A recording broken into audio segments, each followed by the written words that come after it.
الحمد لله نحمده ونستعينه ونستغفره ونؤمن به ونتوكل عليه ونعوذ بالله من شرور أنفسنا ومن سيئات أعمالنا من يهده الله فلا مضل له ومن يضلل فلا هادي له وأشهد أن لا إله إلا الله وحده لا شريك له وأشهد أن سيدنا مولانا محمدا عبده ورسوله أما بعد فقد قال الله تعالى في القرآن العظيم وفي القرآن المجيد بعد أعوذ بالله من الشيطان الرجيم بفضل بسم الله الرحمن الرحيم إن أول بيت وضع للناس للذي ببكة مباركا وهدى للعالمين صدق الله العلي العظيم وقال نبينا محمد صلى الله عليه وسلم من أتى هذا البيت ولم يرفث ولم يفسق رجع كما ولدته أمه صدق رسول الله صلى الله عليه وسلم எல்லாம் உள்ள அல்லாஹுவின் ரஹ்மத்தும் மக்ஃபிரத்தும் நம் அனைவர் மீதும் வந்து சேரட்டுமாக. நாம் வாழும் காலமெல்லாம் அல்லாஹுக்கும் அல்லாஹுடைய தூதர் இறுதி தூதர் முஹம்மது ரசூலுல்லாஹி ஸல்லல்லாஹு அலைஹி வஸல்லம் அவர்களுக்கும் முழுமையாக கட்டுப்பட்டு வாழ வேண்டும், ஈமானோடும் இறை அச்சத்தோடும் வாழ வேண்டும் என்று ஆரம்பமாக எனக்கும் உங்களுக்கும் வசியத்து செய்கின்றேன். கண்ணியத்திற்குரிய அல்லாஹுவின் நல்லடியார்களே, மிக சிறந்த ஒரு மாதத்தை நாம் அடைந்திருக்கின்றோம். உலகெங்கும் காபத்துல்லாவிற்கு சென்று ஹாஜிகள் ஹஜ்ஜி செய்யக்கூடிய மாதங்கள். அல்லாஹு தஆலா மூமின்களாகிய எல்லோருக்கும் ஹஜ் உம்ரா செய்யக்கூடிய பாக்கியத்தை நசீபாக்குவானாக. கண்ணியத்திற்குரிய அல்லாஹுவின் நல்லடியார்களே, அல்லாஹு தஆலா காபத்துல்லாவுக்கென்றே பல வகையான சிறப்புகளை வைத்திருக்கின்றான்.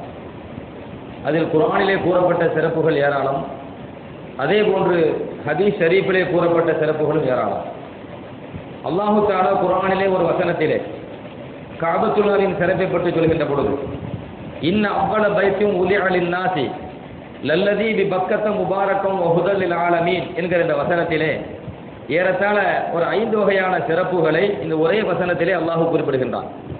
அல்லாஹ் இந்த வசனத்தில் குறிப்பிடக்கூடிய விஷயம், உலகத்திலேயே முதலில் மக்களுக்காக வேண்டி கட்டப்பட்ட இறை இல்லம் என்று சொன்னால் அது காபத்துல்லா தான், மக்காவிலே இருக்கக்கூடிய காபத்துல்லா தான் என்று அல்லாஹ் சுப்ஹானஹு வ தஆலா இந்த வசனத்திலே குறிப்பிடுகின்றான். அப்போ முதலில் மனித குலத்திற்காக வேண்டி அல்லாஹை மாத்திரம் வணங்குவதற்காக வேண்டி உலகில் கட்டப்பட்ட பள்ளி காபத்துல்லா என்கிற ஒரு சிறப்பு. இரண்டாவது அல்லாஹு தஆலா சொல்லுவான் அந்த வசனத்திலே, முபாரக்கன், அந்த காபத்துல்லா என்கிற அல்லாஹினுடைய இல்லம் பரக்கத்து பெற்ற ஒரு இல்லம் என்று அல்லாஹ் குர்ஆனிலே குறிப்பிடுகின்றான். எனவே அங்கே ஒரு மனிதர் வணங்குகிறார் என்று சொன்னால் காபத்துல்லாவில் அவர் இருக்கும் காலமெல்லாம், ஹரம் ஷரீஃபில் இருக்கும் காலமெல்லாம் அவர் முழுக்க அல்லாஹினுடைய பரக்கத்தை அனுபவித்துக் கொண்டிருக்கிறார் என்கிற கருத்தை இந்த வசனம் அறிவிக்கிறது. மூன்றாவதாக அல்லாஹ் குர்ஆனிலே சொல்வான், ஹுதல் லில் ஆலமீன், அகில மக்கள் எல்லோருக்குமே வழிகாட்டக்கூடிய ஒரு பள்ளி என்று அல்லாஹ் குர்ஆனிலே குறிப்பிடுகின்றார். உலகெங்கும் ஹிதாயத்து காட்டக்கூடிய ஒரு பள்ளி. மாநபி ரசூலுல்லாஹி ஸல்லல்லாஹு அலைஹி வஸல்லம் அவர்கள் நபியாக அறிமுகப்படுத்தப்பட்டு இந்த உலகத்திற்கு குர்ஆனை மார்க்கத்தை கொண்டு செல்வதற்காக அவர்களை நபியாக தேர்வு செய்த ஒரு இடம் என்றால் மக்கா.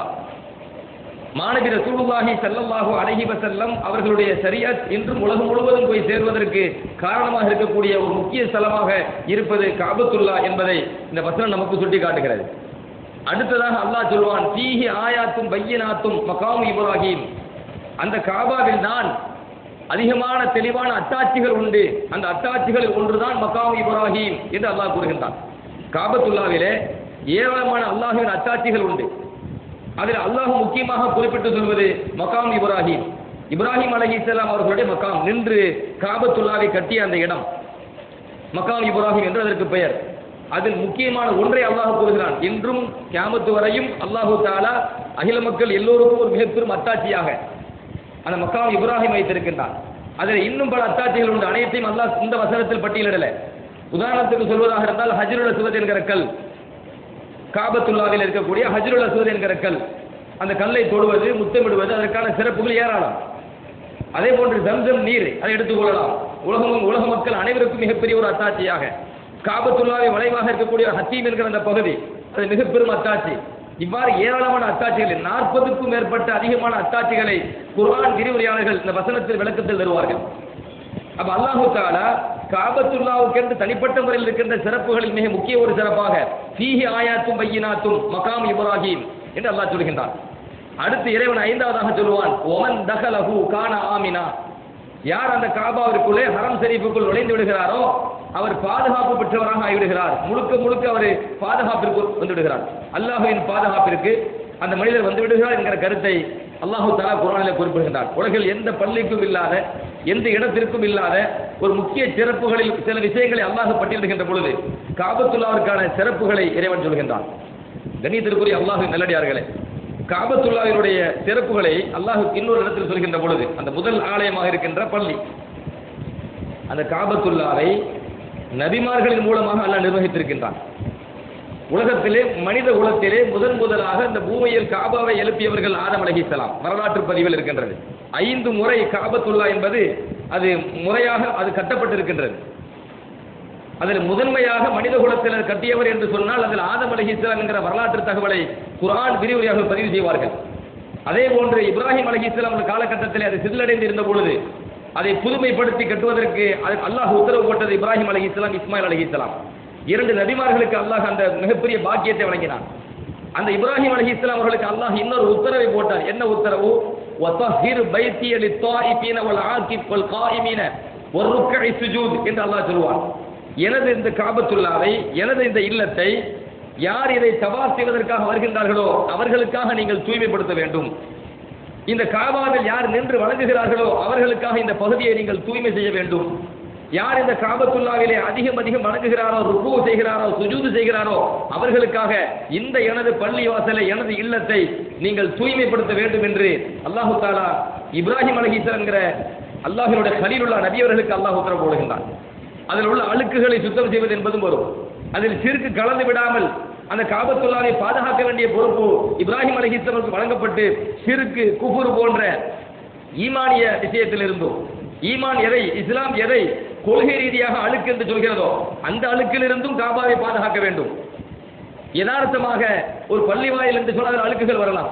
அதுபோன்ற அழுக்குகளை விட்டும் காபத்துல்லாவை பாதுகாக்க வேண்டும் என்கிற 2 வகையான உத்தரவை ஒரு நபிக்கு அல்லாஹ் வழங்கி அந்த இறை இல்லத்தை எப்பொழுதுமே சுத்தமாக வைத்திருக்க வேண்டும் என்று இறைவனை சொல்கிறான் என்றால், ஒரு இறை தூதரிடத்தில் அந்த பொறுப்பை ஒப்படைக்கிறான் என்று சொன்னால் அந்த காபத்துல்லாவிற்கு எவ்வளவு பெரிய புனிதம் இருக்கிறது என்பதை இந்த வசனத்தின் மூலமாக அல்லாஹ் நமக்கு உணர்த்துவான். இன்னும் சொல்ல போனால் மாணவி ரசூலுல்லாஹி ஸல்லல்லாஹு அலைஹி வஸல்லம் சொல்லுவாங்க, உலகம் படைக்கப்பட்ட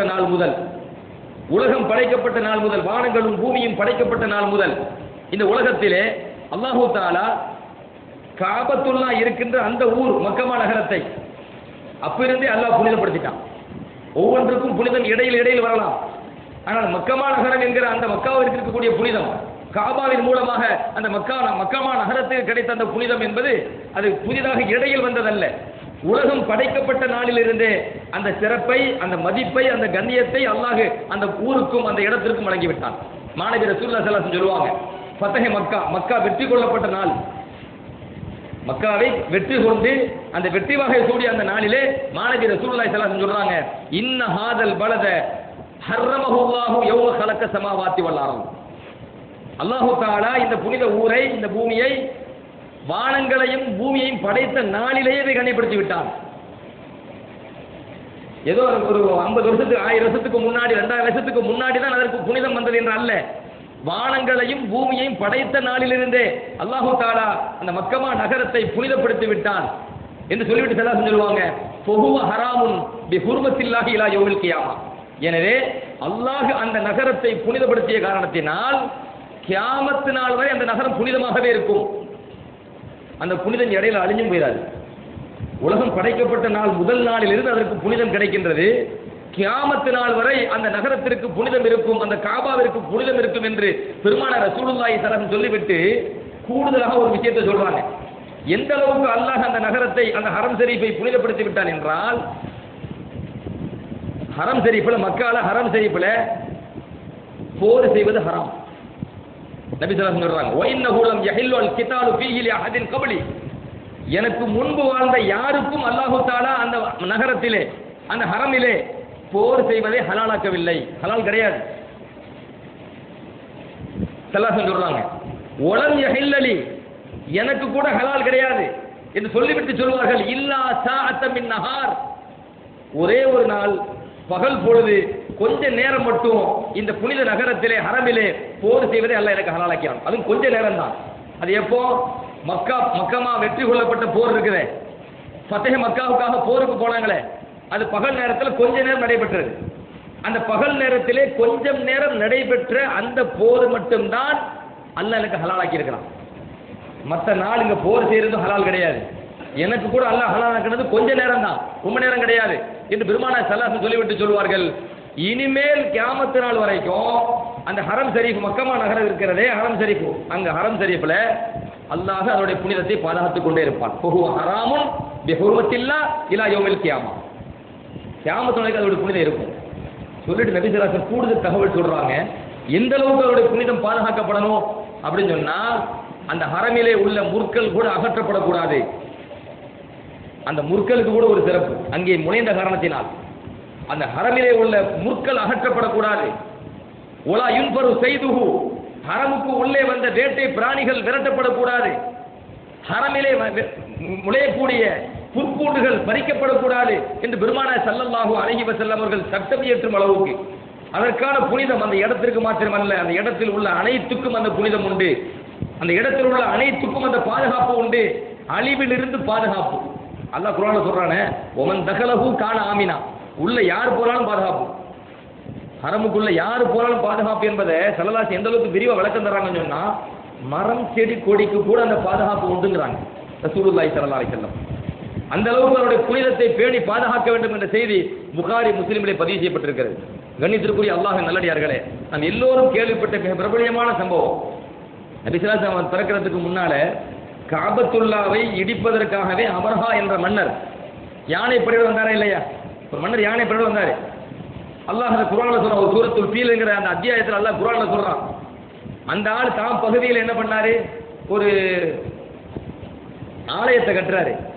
ஒரு ஆலயத்தை கட்டிவிட்டு அந்த மன்னர் உத்தரவு போடுறாரு. என்ன உத்தரவு அப்படி கேட்டீங்கன்னா, இனிமேல் யாரும் மக்கமா நகரத்துக்கு சென்று காபத்துல்லாவை ஹஜ் செய்யக்கூடாது. நீங்க எல்லாருமே என் நாட்டுக்கு வந்து நான் கட்டிய இந்த ஆலயத்தில் தான் ஹஜ் செய்ய வேண்டும் என்று உத்தரவு போட்ட பொழுது அரபு மக்கள் யாரும் அது கட்டுப்படலை, யாரும் கட்டுப்படலை. ஏன்னா புதுசாக அவங்க நாட்டுக்கு போகணுமா, அங்கேயே ஹஜ் செய்யணுமா, உம்ரா செய்யணுமா, அதெல்லாம் முடியாதுன்னாங்க. அந்த கோபத்தில் தான் அப்ரஹா என்கிற மன்னன் காபத்துல்லாவை இடித்து தரைமட்டமாக்க வேண்டும் என்பதற்காக பெரிய யானை படைகளோடு வந்தான். அப்படி வந்த பொழுது அல்லாஹு தஆலா அந்த படை என்ன செய்தான் குர்ஆன் சொல்லுதா இல்லையா? முழுக்க முழுக்க அந்த படையை அழித்தான் என்று குர்ஆன் சொல்கின்றது. மாநபி ரசூலுல்லாஹி ஸல்லல்லாஹு அலைஹி வஸல்லம் ஒரு ஹதீஸ்ல சொல்லுவாங்க, இன்னல்லாஹ ஹபஸ அன் மக்கத்த அல் ஃபீல், அல்லாஹு தஆலா மக்கமா நகரத்தில் யானை படையை தடுத்து நிறுத்தினான், அழிக்க முடியாம, காபத்துல்லாவை அழிக்க விடாம ஒரு யானை படையை தடுத்து நிறுத்தினான் என்று பெருமானார் ஸல்லல்லாஹு அலைஹி வஸல்லம் சொன்ன செய்தி முஸ்லிம் போன்ற நூல்களிலே பதிவு செய்யப்பட்டிருக்கிறது. இன்னொரு ஆச்சரியமான தகவல் என்ன கேட்டீங்கன்னா, பொதுவாக இஸ்லாத்தில் ஒரு சட்டம் உண்டு. எந்த சட்டம் என்றால் ஒரு விதிவிலக்கும் வரலாம். உதாரணமாக, ஒரு மனிதன் அவன் உள்ளத்தில் ஒரு கெட்ட எண்ணம் வருது, ஒரு விஷயத்தை, ஒரு கெட்ட விஷயத்தை எண்ணுறாரு. அப்படி கெட்ட விஷயத்தில் உள்ளத்தில் எண்ணினால் அதற்கு என்ன கிடையாது, தண்டனை கிடையாது, அதற்கு ஒரு பாவம் எழுதப்படாது. ஆனால் எதை உள்ளத்தில் கெட்ட விஷயத்தை எண்ணினாரோ அந்த கெட்ட விஷயத்தை செஞ்சிட்டா அவருக்கு பாவம் எழுதப்படும். எவ்வளவு பாவம் எழுதப்படும்? ஒரு பாவம் தான் எழுதப்படும். ஒரு பாவத்தை செஞ்சா ஒரு பாவம் எழுதப்படும். இது ரசூலுல்லாஹி ஸல்லல்லாஹு அலைஹி வஸல்லம் நமக்கு சொல்லி தந்தது. ஒருவர் ஒரு தவறை உள்ளத்தில் எண்ணுகிறார், செய்யல, பாவம் எழுதப்படாது. எண்ணுனதுக்காக பாவம் எழுதப்படாது. எண்ணியதை செய்து விட்டால் அது தவறு என்றால் பாவம் எழுதப்படும். சரி, அதே நேரத்தில் ஒரு நன்மையான காரியத்தை செய்யணும்னு உள்ளத்தில் எண்ணுறாரு, அப்படி எண்ணிட்டாலே ஒரு நன்மை எழுதப்பட்டுரும். அல்லாஹ்வுடைய ரஹமத்தை பாருங்க, நன்மை செய்யணும்னு நினைக்கிறாரு, நினைச்சிட்டாலே ஒரு நன்மை எழுதப்பட்டுரும். நினைச்ச நன்மையை செஞ்சிட்டா 10 நன்மை எழுதப்படும். அந்த 10 அவருடைய நியத்துக்கு ஏற்ப கூடவும் செய்யலாம். ஆனால் நன்மையை செஞ்சிட்டா 10 நன்மை எழுதப்படும் என்று பெருமானார் ஸல்லல்லாஹு அலைஹி வஸல்லம் சொல்றாங்க. இது சட்டமா? சரி. ஆனா காபத்துல்லாவுக்கு இது விதிவிலக்கு. ஒரு மனிதர் காபத்துல்லாவில் தவறு செய்யணும்னு நினைச்சாரு, நினைச்சாலே தண்டனை எழுதப்பட்டுரும், குற்றம் எழுதப்பட்டுரும். கூடுதலாக சொல்வதாக இருந்தால் காபத்துள்ளால ஹரம்ல போய் நின்று நினைக்கணும் தேவையில்லை. அவர் உலகத்தில் எந்த திசையில் இருந்து கொண்டு காபத்துள்ளாவில் ஒரு தவறு செய்ய வேண்டும் என்று அவர் உள்ளத்தில் நினைச்சிட்டாலே அவருக்கு மிகப்பெரிய குற்றம் எழுதப்படும். மாணவி ரசூலுல்லாஹி ஸல்லல்லாஹு அலைஹி வஸல்லம் அருளப்பட்ட குர்ஆன் வேதத்திலே, குர்ஆன் ஷரீஃபிலே அல்லாஹ் ஒரு ஆயத்தில் சொல்றான், ஒமை யுரிது ஃபீஹி பி இல்ஹாதின் பி ظுல்மின் நுஸிகுஹு மின் அஸாபின் அலீம். அல்லாஹ் குர்ஆன்ல சொல்றான், எந்த ஒரு மனிதர் மக்கமா நகரத்திலே ஹரம் ஷரீஃபிலே அநீதிளிப்பதன் மூலமாக வரம்பு மீற வேண்டும் என்று நாடுகிறாரோ, எண்ணுகிறாரோ, காபத்துள்ளால ஹரம் ஷரீஃபில் தப்பு செய்யணும், அநியாயம் செய்யணும், வரம்பு மீறணும் என்று எண்ணி விட்டாலே நுஸிகுஹு மின் அஸாபின் அலீம், அவருக்கு மிக கடுமையான வேதனையை கொடுத்து ருசிக்க செய்வோம், கடும் தண்டனை கொடுப்போம் நல்லா எச்சரிக்கை செய்யலாம்.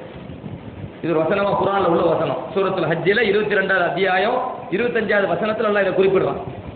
இந்த வசனத்திற்கு விளக்க உரையாக நபித்தோழர் அப்துல்லா இப்னு மஸ்ஊத் ரலியல்லாஹு அன்ஹு அவங்க சொல்லுவாங்க, இந்த வசனம் எப்படிப்பட்ட வசனம் தெரியுமா? லவ் அன்ன ரஜுலன் ஹம்ம பி கதியத்தின், பொதுவாக பொது சட்டம் சொல்றாங்க, பொதுவாக ஒரு மனிதன் ஒரு தவறு செய்ய வேண்டும் என்று எண்ணினால் லம் துக்தப அலைஹி, அது எழுதப்படாது, தப்பு செய்ய நீ நினைச்சா எழுதப்படாது.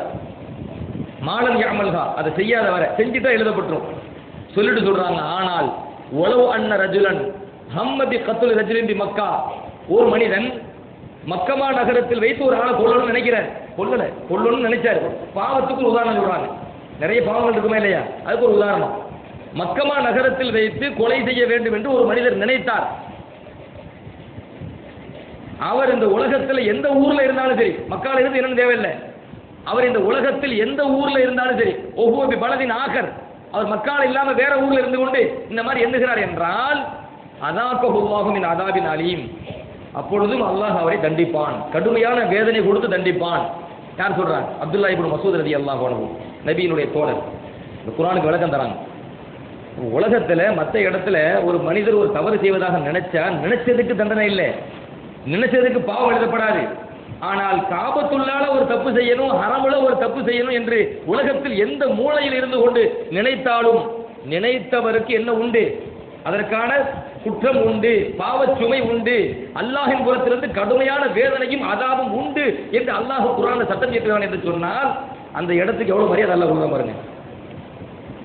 அந்த ஹரமுக்கு அவ்வளவு புனிதம், அந்த காபத்துல்லாவுக்கு அவ்வளவு புனிதம். அதனால தான் மாநபி ரசூலுல்லாஹி ஸல்லல்லாஹு அலைஹி வஸல்லம் சொல்றாங்க, உலகத்துல ஒவ்வொருத்தரும் வரா காபத்துல்லாவை இடிக்கணும், காபத்துல்லாவோட போர் செஞ்சு அதை உடைக்கணும் அப்படின்னு ஒவ்வொரு நினைச்சுக்கிட்டே இருக்கிறான். இந்த நினைப்பு நிக்கவே நிக்காது. லா யன்தஹி அன்னாசு அன் கஸ்வி ஹாதல் பைத், இந்த காபத்துல்லாவில் போர் செய்து அதை அழிக்க வேண்டும் என்று ஒரு கூட்டம் நினைச்சுக்கிட்டே இருப்பாங்க. ஹத்தா யகுஸுவ ஜைஷுன், இறுதியாக ஒரு கூட்டம் வரும், காபத்துல்லாவை இடிக்கிறதுக்காக போர் செய்வார்கள். ஆனா போர் செய்வதற்கு என்ன நிலை ஏற்படும் தெரியுமா? அல்லாஹ்வுடைய தூதர் பெருமானார் ஸல்லல்லாஹு அலைஹி வஸல்லம் சொல்றாங்க, ஹத்தா இதா கானு பில் பைதா, அவர் இந்த உலகத்துல எந்த திசையில இருந்தாலும் சரி அந்த காபத்துல்லாவை இடிக்கணும், போர் செய்யணும் அப்படின்னு நினைச்சா பாத்தீங்களா, அந்த மனிதன் அந்த கூட்டம் உலகத்தில் எந்த திசையில் இருந்தாலும் சரி, ஹதீஸ் அப்படி வருது, அவ் பைதா மினல் அரப், பூமியில எந்த இடத்துல அவர் இருந்தாலும் இப்படி நினைச்சதற்காகவே ஹுசிஃப பி அவ்வலிஹிம் வ ஆகிரிஹிம், எல்லோரும் இந்த பூமியில் புதைக்கப்பட்டு விடுவார்கள். பூமி உள்வாங்கிடும், பூகம்பம் ஏற்பட்டு மனித உள்ளவே அழிறானா இல்லையா, அந்த மாதிரி ஒரு தண்டனை இந்த மாதிரி நினைச்ச கூட்டத்துக்கு வரும் என்று பெருமானார் ரசூலுல்லாஹி ஸல்லல்லாஹு அலைஹி வஸல்லம் சொல்றாங்க. எவ்வளவு தெளிவான ஹதீஸ். நான் சொன்ன இந்த ஹதீஸ் இப்னு மாஜாவில் வருது, புகாரி போன்ற நூல்களில் கூட இந்த கருத்து வருது. அப்ப ஏதோ ஒரு பூமியில் ஒரு இடத்துல உட்கார்ந்துக்கிட்டு இதை அழிக்கணும் என்று ஒருவர் நினைக்கின்ற பொழுது அந்த நினைக்கிற அந்த கூட்டத்தை அல்லாஹ் தஆலா சும்மா விட மாட்டான், இந்த உலகத்தில் அதற்கான தண்டனையை கொடுத்தே தீர்வான். அந்த தண்டனை என்ன என்பதையும் மாநபி ரசூலுல்லாஹி ஸல்லல்லாஹு அலைஹி வஸல்லம் சொல்றாங்க, இந்த பூமியில் புதைந்து அழிவதுதான் அதற்கான தண்டனை. ரசூலுல்லாஹி ஸல்லல்லாஹு அலைஹி வஸல்லம் சொல்றாங்க. புனிதத்தை பாருங்க, ரொம்ப ஆச்சரியமான புனிதம். நம்ம எல்லோரும் வந்து அதை கேள்விப்பட்டது தான், ஆனால் எவ்வளவு ஆச்சரியம் பாருங்க. காபத்துல்லாவை உலகத்தில் எந்த திசையில் இருந்தாலும் காபத்துல்லாவை முன்னோக்கி ஒரு மனிதர் மலஞ்சலம் கழிக்க கூடாது, சுய தேவையை நிறைவேற்றக்கூடாது. உலகத்தில் எந்த திசையில் இருந்தாலும் காபாவை நோக்கி என்ன செய்யக்கூடாது, இந்த காரியத்தை செய்யக்கூடாது. மாநபி ரசூலுல்லாஹி ஸல்லல்லாஹு அலைஹி வஸல்லம் சொல்றாங்க, இதா அன்தும் அல் காயித்த, பெருமானார் ஸல்லல்லாஹு அலைஹி வஸல்லம் சொல்றாங்க, இதா அதைத்தும் அல் காயித்த, நீங்கள் மலஞ்சலம் கழிப்பதற்காக சென்றால் ஃபலா தஸ்தக்பிலு அல்-கிப்லத வலா தஸ்தத்பிருஹா பிபௌலின் வலா காயித்தின். நீங்கள் காபத்துல்லாவை மலஞ்சலம் கழிப்பதை கொண்டு முன்னோக்கவும் கூடாது, அந்த செயலை கொண்டு பின்னோக்கவும் கூடாது. அதாவது என்ன அர்த்தம்? காபாவை முன்னோக்கி மலஞ்சலம் கழிக்கிறது, அல்லது காபத்துல்லா பின்னால் வர மாதிரி பின்னோக்கி என்ன செய்யறது? மலஞ்சலம் கழிப்பது. இந்த காரியத்தை உலகத்தில் எந்த திசையில் இருந்தாலும் காபாவை முன்னோக்கி இந்த காரியத்தை பண்ணாதீங்க, பின்னோக்கி இந்த காரியத்தை பண்ணாதீங்க என்று பெருமானார் ரசூலுல்லாஹி ஸல்லல்லாஹு அலைஹி வஸல்லம் சொல்ற செய்தி முஸ்லிம், புகாரி போன்ற நூல்களில் பதிவு செய்யப்பட்டிருக்க. சரி, தடை மட்டும் சல்லாசம் போடல, தடை மட்டும் போடல. ஒருவர் இந்த காரியத்தை, இந்த தடையை பேணி வாழ்றார், காபாவை முன்னோக்கலை பின்னோக்கலை. இயற்கையாக ஒரு மனிதனுக்கு இயற்கை தேவை வருமா இல்லையா? அன்றாடம் இயற்கை தேவை வருகிற பொழுது ஒரு மனிதன் காபாவை முன்னோக்காமல் பின்னோக்காமல் தன்னுடைய இயற்கை அந்த கடனை அவர் நிறைவேற்றுகிறார் என்றால் அதற்கு கூட நன்மை கிடைக்குது. ரசூலுல்லாஹி ஸல்லல்லாஹு அலைஹி வஸல்லம் சொல்றாங்க, மல்லம் யஸ்தக்பிலில் கிப்லா வலம் யஸ்தத்பிருஹா ஃபில் காயித்தி. ஒருவர் தன் சுய தேவை மலஞ்சலம் கழிக்கின்ற அந்த சமயத்திலே கிப்லாவை காபத்துல்லாவை முன்னோக்கவும் இல்லை பின்னோக்கவும் இல்லை என்று சொன்னால் குத்திப லஹு ஹஸனத்துன், அவருக்கு ஒரு நன்மை எழுதப்படுகிறது. ஒரு மனிதன் தன் இயற்கை கடனை நிறைவேற்றும் போது நன்மை எழுதப்படுறான், அல்லாஹ் எழுதுறான் பாருங்க. அதற்காக நான் ஏற்போம். எதனால? காபாவுடைய புனிதத்தை பாதுகாத்த காரணத்தினால். மாணவி ஸல்லல்லாஹு சொல்றாங்க, ஓ முஹிய அன்ஹு சய்யாத்துன், ஒரு நன்மை எழுதுறது மட்டும் கிடையாது, ஒரு தீமை அழிக்கப்படவும் செய்கிறது. ஒரு நன்மை எழுதுறான், ஒரு தீமை அழிக்கிறான். எவ்வளவு சிறந்த உயர்வு அது! காபாவுக்கு அல்லாஹ் கொடுத்த கண்ணியத்தை பாருங்க. இங்க கிப்லாவை முன்னோக்கம் கூடாது பின்னோக்கம் கூடாது, இயற்கை கடனை நிறைவேற்றுகின்ற பொழுது இந்த பேருதுல இந்த கண்ணியத்தை நீங்க சரியா கொடுத்தீங்க அப்படின்னு சொன்னா நீங்க இயற்கை கடனை தான் நிறைவேற்றுறீங்க, ஆனா உங்களுக்கு ஒரு நன்மை எழுதப்படுது, ஒரு தீமை அளிக்கப்படுது என்று மாணவி ரசூலுல்லாஹி ஸல்லல்லாஹு அலைஹி வஸல்லம் சொன்ன செய்தி தபரானில பதிவு செய்யப்பட்டிருக்கிறது. இன்னொரு கூடுதல் தகவல் பாருங்க. இன்னைக்கு ஆனா இன்றைய காலகட்டத்தில் இந்த நான் சொல்ல போற இந்த விஷயத்துல பேணுதல் குறைஞ்சு போச்சு, பேணுதல் மிக மிக குறைஞ்சு போச்சு. என்ன விஷயம் கேட்டீங்கன்னா, இந்த மேற்கு காபாவை முன்னோக்கி கிப்லாவை முன்னோக்கி எச்சில் துப்புறது, கிப்லாவை முன்னோக்கி எச்சில் துப்புறது இன்னைக்கு சர்வசாதாரணம் நடக்குது. அப்படி நடந்து போயிட்டே இருக்கிறாங்க, மேற்கு திசை போறாங்க, கிப்லாவோட திசை தான் நல்லா தெரியும், எடுத்து எச்சில் துப்பிடுறாங்க.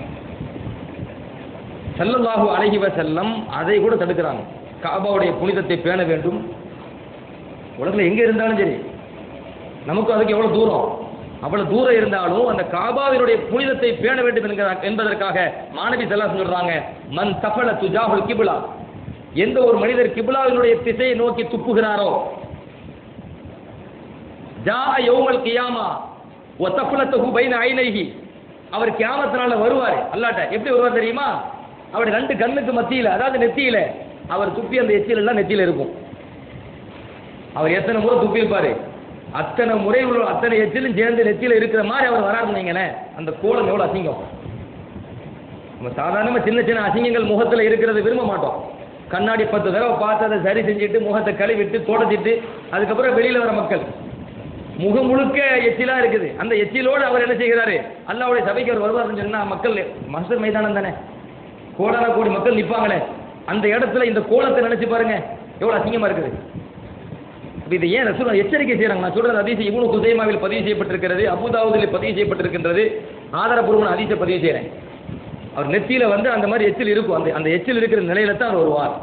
மாணவி ஸல்லல்லாஹு சொல்றாங்க. அப்படின்னா கிப்லாவை முன்னோக்கி எச்சில் கூட துப்பக்கூடாதுன்னா, அது துப்பிட்டு அதுக்கு ஒரு தண்டனை இருக்குதுன்னு சொன்னா இந்த திசையை கவனிங்க எவ்வளவு தூரம். அப்போ காபாவுக்கு எவ்வளவு கண்ணியம் யோசிங்களேன். ரசூலுல்லாஹி ஸல்லல்லாஹு அலைஹி வஸல்லம் ஒரு சமயம் அவங்க வாழும்போது பள்ளிவாசல் மஸ்ஜித் நபவியில் பள்ளிவாசல் போகிறாங்க. வரும்போது பார்த்தீங்கன்னா கிப்லா திசையில் அந்த சுவர் இருக்கா இல்லையா, கிப்லா திசை, இந்த சுவத்தில் என்ன இருக்குதுன்னு கேட்டிங்கன்னா எச்சி இருக்குது, காரி தூப்பல எச்சில். நபி சாசம் பார்த்தாங்க, ரொம்ப கவலைப்பட்டு உடனே என்ன பண்ணாங்க பாருங்களேன், நபியை எழுந்து போயிட்டாங்க. எழுந்து போய் இப்போ ஹக்கஹு எதிகி, தன்னுடைய முபாரக்கான கரத்தால் அந்த எச்சில சுரண்டி எடுக்கிறாங்க. நல்ல கவனிங்க, நபியே போய் அந்த காரியத்தை செய்கிறாங்கன்னா எவ்வளோ முக்கியத்துவம் கொடுக்குறாங்க பாருங்க. இந்த காரியம் செய்யக்கூடாது, இந்த காரியத்தை செய்யக்கூடாது, நான் போய் எழுந்து செய்கிறேன், சுத்தப்படுத்துகிறேன் பாருங்க. அப்படி ஒரு நபி, அல்லாஹ்வின் தூதர், அல்லாஹ்வுக்கு மிக பிடித்தமான அடியார், அவங்க போய் எழுந்து போய் இதை சுத்தப்படுத்துறாங்க அப்படின்னு சொன்னால் இப்போ பள்ளியாசல் எவ்வளோ சுத்தமாக வைக்கணும். மாணவி ஸல்லல்லாஹு செய்கிறாங்க, இப்போ ஹக்கஹு பியதிஹி, தன் கரத்தால் அதை சுரண்டி சுத்தம் செய்கிறார். செய்துவிட்டு ஸல்லல்லாஹு சொல்றாங்க, இன்ன அஹதக்கும் இதா காம ஃபீ ஸலாத்திஹி, உங்களில் ஒருவர் தொழுகையில் நின்று விட்டால் ஃபைன்னஹு யுனாஜி ரப்பஹு, அவர் தன் ரப்பிடத்தில் உரையாடி கொண்டிருக்கின்றார். அடுத்து ஸல்லல்லாஹு சொல்றாங்க, இன்ன ரப்பஹு பைனஹு பைனல் கிப்லா, அவருக்கும் கிப்லாவுக்கும் இடையில் அல்லாஹ் இருக்கின்றான். ஃபலா யபுசுகன்ன அஹதுக்கும் கிப்லத்திஹி, எனவே உங்களில் யாரும் கிப்லாவினுடைய திசையை நோக்கி துப்பக்கூடாது. மாணவி ஸல்லல்லாஹு சொல்றாங்க, கிப்லாவினுடைய திசையை நோக்கி யாரும் உமிழ்ந்து துப்பக்கூடாது, தடை போடுகிறார்கள். மாணவி ரசூலுல்லாஹி ஸல்லல்லாஹு அலைஹி வஸல்லம், நான் சொன்ன ஹதீஸ் புகார்ல வருது. இன்னொரு கூடுதலான தகவல் என்ன கேட்டீங்கன்னா, முஸ்லீம்ல ஒரு ஹதீஸ் வருது. முஸ்லீம்ல என்ன ஹதீஸ் வருதுன்னா, ரசூலுல்லாஹி ஸல்லல்லாஹு அலைஹி சொல்றாங்க, இந்த மாதிரி பார்த்துட்டாங்க, கிப்லாவுடைய திசையில சுவத்துல துப்பி இருக்கிறத பார்த்துட்டாங்க, எச்சில் இருக்கிறத பார்த்து நபி ஸல்லல்லாஹு அலைஹி சொன்னாங்க, மாபாடு அஹதிக்கும், உங்களுக்கு என்ன ஆச்சு? சஹாபாக்கள் கேட்கிறாங்க, மாபாடு அஹதிக்கும், கிப்லாவினுடைய திசையை நோக்கி இந்த மாதிரி சிலர் எச்சில் துப்பி வைத்திருக்கிறார்களே, அயுஹிப்பு அஹதுக்கும் ஐ யுஸ்தக்பல வயுத்தனஹா ஃபீ வஜ்ஹிஹி, உங்களில் ஒரு மனிதர் சென்று கொண்டிருக்கிறீர்கள், ஒரு ஆளை முன்னோக்கி போறீங்க, அந்த ஆள் நீங்க யாரை முன்னோக்கி போறீங்களோ அந்த ஆள் உங்க முகத்துல துப்பிட்டாரு, உங்களுக்கு பிடிக்குமா கேட்கறாங்க ஸல்லல்லாஹு அலைஹி வஸல்லம். இந்த சொல்லி கேட்கறாங்க, நீங்க ஒரு ஆளை முன்னோக்கி நிக்கிறீங்க, அவர் உங்க முகத்துல எடுத்து காரி துப்புறாரு, உங்க முகத்துல காரி துப்புனார் அப்படின்னு சொன்னா அது உங்களுக்கு பிடிக்குமா? அதை நீங்கள் விரும்புவீர்களா? எல்லாரும் என்ன விரும்ப மாட்டேன்னு சொல்லுவோம், முகத்துல காரி துப்புனா ஏற்றுக்கோமாங்க. நபி ஸல்லல்லாஹு கேள்வி கேட்டு சொல்றாங்க, வைதா தனஹா அஹதுக்கும், உங்களில் யாராவது எச்சில் துப்புவதாக இருந்தால் கிப்லா நோக்கி துப்பாதீங்க, இடப்பக்கமா துப்பீங்க, இடப்பக்கமா துப்புங்க. மாணவி ரசூலுல்லாஹி ஸல்லல்லாஹு அலைஹி வஸல்லம் எச்சில் உமிழ்வது துப்புவதனுடைய ஒழுக்கத்தை கூட பெருமானார் ஸல்லல்லாஹு அலைஹி வஸல்லம் கற்றுத் தருகிறார்கள். இங்கே கற்றுத் தரக்கூடிய விஷயத்துல கவனிக்க வேண்டியது என்ன கேட்டீங்கன்னா, எச்சில் துப்புறதுல கிப்லாவை நோக்கி துப்பிடாதீங்க. இந்த ரெண்டு விஷயம் அல்லாமா இப்னு ஹஜர் அஸ்கலானி ரஹ்மத்துல்லாஹி அலைஹி இந்த ஹதீஸினுடைய விரிவுரைகளை சொல்லுவாங்க, ரெண்டு விஷயத்தை பதிவு செய்றாங்க. அதுல ஒன்று என்ன கேட்டீங்கன்னா, காபத்துல்லாவினுடைய சிறப்பை இந்த ஹதீஸ் அறிவிக்கிறது. ஏனென்றால் கிப்லாவை முன்னோக்கி துப்பக்கூடாதுன்னு சொன்னா கிப்லாவினுடைய திசையில் காபா, அந்த அல்லாஹ்வினுடைய புனித ஆலயமாகிய காபாவினுடைய சிறப்பை இந்த ஹதீஸ் காட்டுகிறது. ஒன்று. இரண்டாவது, கிப்லாவை முன்னோக்கி எச்சில் துப்பக்கூடாது என்பது தொழுகைக்கு மாத்திரம் சட்டம் அல்ல, பள்ளிவாசலுக்கு மாத்திரம் சட்டம் அல்ல. தொழுகை அல்லாமல் நீங்கள் வெளியில் உலகில் எங்க இருந்தாலும் நீங்க என்ன செஞ்சிடக்கூடாது, கிப்லாவை நோக்கி துப்பக்கூடாது. ஏன்னா அந்த ஹதீஸ் என்ன வருது, ரசூலுல்லாஹி ஸல்லல்லாஹு அலைஹி வஸல்லம் வந்தாங்க, அப்போ கிப்லாவுடைய திசையில பார்த்தாங்க, அப்போ பள்ளிவாசலுக்கு மட்டும் அந்த சட்டம் வழங்கிடக்கூடாது. நீங்க எந்த ஒரு தெருவில் போயிட்டு இருக்கிறோம், ஒரு ஊர்ல எந்த ஊர்ல இருக்கட்டும், ஏதோ ஒரு ஊர்ல போயிட்டு இருக்கோம், உலகில் காபத்துள்ள இருக்கிற திசை கிப்லா திசை, அந்த திசையை நோக்கி நீங்க பள்ளிவாசலுக்கு வெளியில இருந்தாலும் துப்பக்கூடாது தான். ஏன்னா ஒரு ஹதீஸ் சொன்னேன், இப்னு குஸைமா அபூதாவுல வந்து ஹதீஸ் சொன்னேன், எந்த ஒரு மனிதர் கிப்லாவின் திசையை நோக்கி துப்புகிறாரோ, எச்சில் துப்புகிறாரோ, நாளைக்கு மறுமையில அவருடைய நெத்தியில் அந்த எச்சில் இருக்கும். அந்த நிலையில் தான் அவர் வருவார். பொதுவாக ஸல்லல்லாஹு சட்டம் போட்டாங்க. இது பள்ளிவாசலுக்கு உள்ள வெளியெல்லாம் சொல்லலை, கிப்லா நோக்கி துப்பக்கூடாது, துப்பிட்டா இதுதான் தண்டனை என்று பெருமானார் ஸல்லல்லாஹு சொன்ன காரணத்தினால ஹதீஸ்களை வல்லுநர்கள் விளக்கம் தருகிறார்கள். உலகில் நீங்க எங்கே இருந்தாலும் கிப்லா காபாவை முன்னோக்கி என்ன செஞ்சிடாதீங்க, துப்பிடாதீங்க. அப்ப காபாவுடைய சிறப்பு தனி. ரெண்டாவது, கிப்லாவை நோக்கி துப்பக்கூடாதுங்கிற சட்டம் பள்ளிவாசலுக்கு மாத்திரம் அல்ல, தொழுகைக்கு மாத்திரம் அல்ல, பள்ளிவாசலுக்கு வெளியிலும் தொழுகை அல்லாத மற்ற நேரங்களிலும் தான் இந்த பொது சட்டம் என்பதை பதிவு செய்யறாங்க. இன்னைக்கு நம்ம எத்தனை பேர் இந்த சட்டத்தை பேணி நடக்குகிறோம் யோசிக்கணும். ஒரு காலம் இருந்துச்சு, பெரியவங்க கிப்லாவை முன்னோக்கி துப்பிட்டா என்ன செய்வாங்க, கண்டிப்பாங்க, இப்படி துப்பக்கூடாது, எச்சில் துப்பக்கூடாது, இடப்பக்கமா திரும்பி துப்புங்க, பெரியவங்க கண்டிப்பாங்க.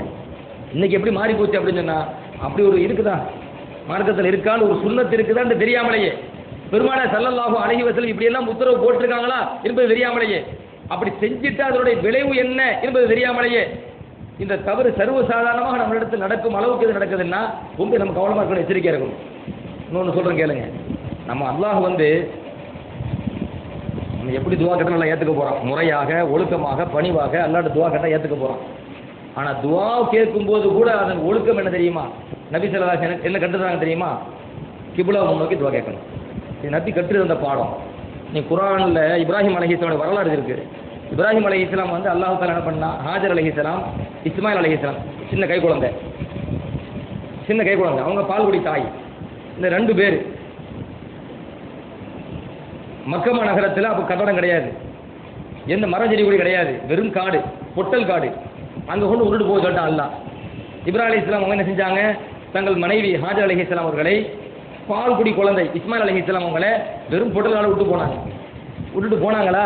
விட்டுட்டு போகும்போது ஹாஜர் அலைஹிஸ்ஸலாம் அவங்க என்ன கேட்டாங்க, என்ன தனியாக விட்டுட்டு போறீங்களே, மக்கள் நடமாட்டமே இல்லையே, ஒரு மரம் செடி கூட இல்லையே, ஒரு தண்ணி வசதி கூட இல்லையே, இப்படிப்பட்ட பொட்டல் காட்டுல தன்னந்தனியாக என்னையும் சின்ன பிள்ளைய விட்டுட்டு போறீங்களே, அல்லாஹ் உங்களுக்கு உத்தரவு போட்டான்னு கேட்டாங்க.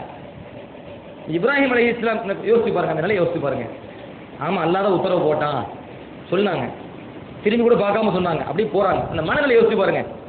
மனைவிய, கை குழந்தைய, வெறும் காட்டுல, மக்களே இல்லாத காட்டுல, தண்ணி இல்ல, எதுவுமே இல்லைங்க, மரஞ்செடி கூட இல்லைங்க, எங்க போய் சாப்பிடுவாங்க, தண்ணி எப்படி குடிப்பாங்க? அல்லாஹ் சொல்லிட்டு விட்டுட்டு போனாங்களா இல்லையா? அப்போ அவங்க மனநிலை எப்படி இருந்திருக்கும்? ஆனா அல்லாஹ்வோட உத்தரவு கட்டுப்பட்டாங்க. அந்த நேரத்துல இப்ராஹிம் அலைஹிஸ்ஸலாம் என்ன செஞ்சாங்க? மாநபி ரசூலுல்லாஹி ஸல்லல்லாஹு அலைஹி வஸல்லம் சொல்றாங்க, அந்த நேரத்துல இப்ராஹிம் அலைஹிஸ்ஸலாம் அப்படியே நடந்து போறாங்க, திரும்பி கூட பார்க்காம. ஆனா உள்ளத்துல கவலை, மனைவியை விட்டுட்டு போக சொல்றோம், விட்டுட்டோம், பிள்ளைய விட்டுட்டோம், நம்ம சின்ன கை குழந்தை விட்டுட்டு போறோம், உள்ளத்துல ஒரு கவலை. அந்த கவலையை அல்லாஹ்ட்ட முறையிடுறாங்க. எப்படி முறையிட்டாங்க அப்படின்னு சொன்னா, ஃபன் தலக்க இப்ராஹிம், ஹதீஸ்ல வருது, இப்ராஹிம் அலைஹிஸ்ஸலாம் அவர்கள் மனைவி மக்களை விட்டுட்டு போனாங்க. அப்படி போகும்போது யாரையும் திரும்பி கூட பார்க்கல. என்ன செஞ்சாங்க? இஸ்தக்பல பி வஜ்ஹிஹி, இப்ராஹிம் அலைஹிஸ்ஸலாம் அவர்கள் காபத்துல்லாவை முன்னோக்கினார்கள். காபத்துல்லா கட்ட இருந்த இடம் இருக்குதா இல்லையா? இனிமே அந்த இடத்துல புதுசா கட்ட இருக்குது, அது சிதில் அடைஞ்சிருச்சு. காபத்துல்லா கட்டப்படுகிற அந்த இடத்தை அவங்க முன்னோக்கி பார்த்து அவங்க அல்லாஹ்ட்ட துஆ கேட்கறாங்க. சும்ம தஆ பி ஹாவுலாயில் கலிமா, பின்பு இந்த துஆவை அவர் கேட்கிறார்கள். என்ன துஆ குர்ஆன்ல வருது? இறைவா, இன்னி அஸ்கன்து மின் துர்ரியத்தி பி வாதின், என் குடும்பத்தை, என் சந்ததியை நான் ஒரு வெறும் பொட்டல் காட்டில் ஒரு பள்ளத்தாக்கில் விட்டுட்டு போறேன். கைரதி சரின், புற்பூண்டுலே இல்லை, மரஞ்செடி கொடியே கிடையாது. அந்த மாதிரி ஒரு இடத்துல உன்னுடைய முபாரக்கான, உன்னுடைய புனிதமான இந்த பைத்திக்கல் முஹர்ரம், உன்னுடைய ஹரம கண்ணியமான அந்த காபத்துல்லா கட்டப்படுகிற அந்த இடத்துக்கு பக்கத்தில் விட்டுட்டு போறேன். நீண்ட துவா, எங்க பிள்ளைகளை நீ தான் பாதுகாக்கணும், என் மனைவி நீ தான் பாதுகாக்கணும், அவங்களுக்கு நீ தான் ரிஸ்க் வழங்கணும். சாப்பிட்றதுக்கு ஒண்ணுமே இல்லை, மரஞ்செடி கூட கிடையாது, குடிக்க தண்ணி கூட கிடையாது, எல்லா வசதியும் இறைவன் நீ தான் செஞ்சு கொடுக்கணும். எதை முன்னோக்கி துவா கேட்டாங்க? அந்த காபத்துல்லா கட்டப்படுற அந்த இடம் இருக்கு பார்த்தீங்களா, அதை முன்னோக்கி துவா கேட்கறாங்க. ஹதீஸ்ல வருது. அப்ப துவா எந்த திசையில கேட்கலாம் தானே? எப்படி கேட்டா நல்லா கபூல் தானே செய்ய போறான். நம்ம பணிவோடு ஒழுக்கத்தோடு துவா செஞ்சா நல்லா ஏத்துக்க போறான். ஆனாலும் துஆவுல கவனிக்கப்பட வேண்டிய முக்கிய விஷயம் என்ன கேட்டீங்கன்னா, அந்த காபாவை கொடுக்குற கண்ணியத்தை கொடுக்கணும். அப்ப கிபிலாவை முன்னோக்க வேண்டும் என்கிற ஒரு சுன்னத்தை இப்ராஹிம் கற்றுத்தருகிறார்கள். மாத்திரமல்ல, மாநபி ரசூலுல்லாஹி ஸல்லல்லாஹு அலைஹி வஸல்லம் அவர்கள் துஆ செய்யும் போது கிபிலாவை முன்னோக்கி துஆ செய்வாங்க. ஹதீஸ்ல பல ஹதீஸ்கள்ல வருது. அதுல ஒரு ஹதீஸ் சொல்றதா இருந்தா, ஸல்லல்லாஹு அலைஹி வஸல்லம் அவங்க மக்கமா நகரத்தில் இருக்கும்போது கடுமையாக தாக்கப்பட்டாங்க. இஸ்லாத்தை எடுத்து சொல்ல முடியல, கடுமையான வேதனை, தொந்தரவு, சித்திரவதை. அந்த நேரத்தில் யாரெல்லாம் நபி ஸல்லல்லாஹு அலைஹி வஸல்லமுடைய மார்க்கத்தை எடுத்து சொல்வதற்கு தடையாக இருந்தார்களோ, மார்க்கத்தை எடுத்து சொன்னதற்காக சித்திரவதை செய்தார்களோ, அந்தந்த கூட்டத்தார்கள் பெயர் சொல்லி பெருமானார் ஸல்லல்லாஹு அலைஹி வஸல்லம் அவர்கள் காபாவை முன்னோக்கி துஆ செஞ்சாங்க. இஸ்தக்பல நபி ஸல்லல்லாஹு அலைஹி வஸல்லம் அல் காபா, மாநபி ஸல்லல்லாஹு அலைஹி வஸல்லம் அவர்கள் காபத்துல்லாவை முன்னோக்கி நின்றார்கள். ஃபதஆ அலா நஃபர் மின் குரைஷ், குரைஷ் கூட்டத்திலே ஒரு நபர் ஒரு கூட்டத்தார்களுக்கு எதிராக நபி ஸல்லல்லாஹு அலைஹி வஸல்லம் துஆ செய்தார்கள். அந்த கூட்டத்தார்கள் யார் யார்? ஷைபா, உத்பா, வலீத், அபூ ஜஹல் போன்ற பெரும் பெரும் காஃபிர் தலைவர்களுக்கு எதிராக, இஸ்லாத்தை அழிப்பதற்காக துடித்தவர்களுக்கு எதிராக, இஸ்லாத்தை எடுத்துச் சொல்வதற்கு தடையாக இருந்தவர்களுக்கு எதிராக மாநபி ஸல்லல்லாஹு அலைஹி வஸல்லம் அவர்கள் மக்கா நகரத்தில் இருக்கின்ற பொழுது காபத்துல்லாவை முன்னோக்கி துஆ செய்தார்கள். அப்துல்லா இப்னு மஸ்ஊத் சொல்றாங்க, புகார்ல பதிவு செய்யப்பட்ட ஹதீஸ். அப்ப நம்ம துஆ செய்யும் போது கூட காபத்துல்லாவை முன்னோக்கி துஆ செய்தா அதற்கென்று ஒரு மரியாதை இருக்கின்றது. அதற்கான மக்பூலியத் மிக விரைவாக கிடைக்கும். அந்த துஆவை வெகு விரைவாக ஏற்றுக்கொள்ளப்படுவதற்கு அது ஒரு காரணமாக அமையும் என்கிற ஒழுக்கத்தை பெருமானார் ஸல்லல்லாஹு அலைஹி வஸல்லம் சொல்லி தராங்க. அப்படின்னு சொன்னா நீங்க பார்க்கலாம், முதல் ஆலயம் காபத்துல்லா, அல்லாஹ் அதை ஒரு கண்ணியமாக எடுத்து பதிவு செய்கின்றான். அதற்கான கண்ணியம் எவ்வளவு இருக்கிறது என்பதை குர்ஆன் ஹதீஸில் பார்க்கின்ற பொழுது ஏராளம். அல்லாஹ் தஆலா எதையெல்லாம் புனிதப்படுத்தினானோ அதை புனிதப்படுத்தக்கூடிய கூட்டத்தில் நம்மை சேர்ப்பானாக. மாநபி ஸல்லல்லாஹு அலைஹி வஸல்லம் அவர்கள் எவ்வாறு வாழ வேண்டும் என்று உத்தரவிட்டார்களோ அவ்வாறு வாழக்கூடிய நசீபையும், அல்லாஹ்வுடைய தூதரும் எந்த காரியங்களை தடுத்தார்களோ வெறுத்தார்களோ அதுபோன்ற காரியங்களை விட்டு விலகி நடக்கும் நற்பாக்கியத்தையும் நம் அனைவருக்கும் தந்து அருள்புரிவானாக. வாகிரு தஅவானா அல்ஹம்துலில்லாஹி ரப்பில் ஆலமீன்.